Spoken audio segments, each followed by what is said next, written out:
guys! Welcome back to my Edu channel, and this is Learning with Miss A.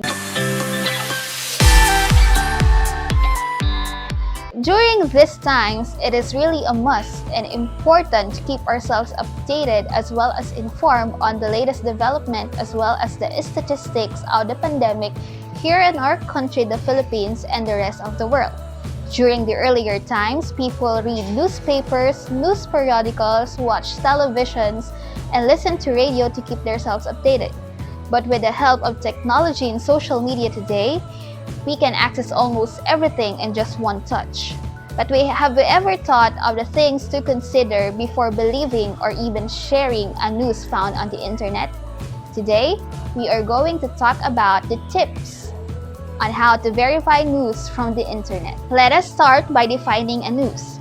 A news is an information published on newspapers, news periodicals, broadcast on television or radio about the current happenings or event in a certain country, the world, or any area of the particular activity. Next, fake news is an information that cannot be verified without sources or untrue.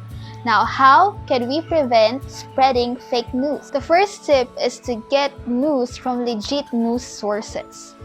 Here in the Philippines, we have a lot of credible news sources such as CNN, ANC, Philippine Star, Philippine Daily Inquirer.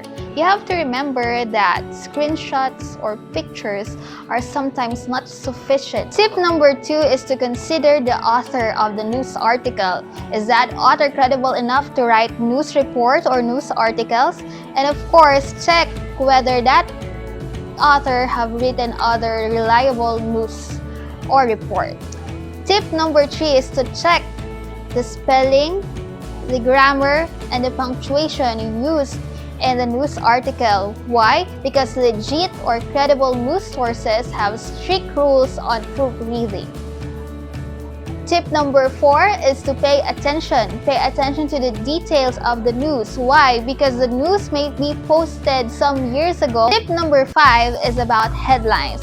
Sometimes headlines can be misleading. That's why it is really important that people read the whole news article rather than focusing on the headline. Thank you very much for watching another episode of Learning with Miss A. I hope you really learned something.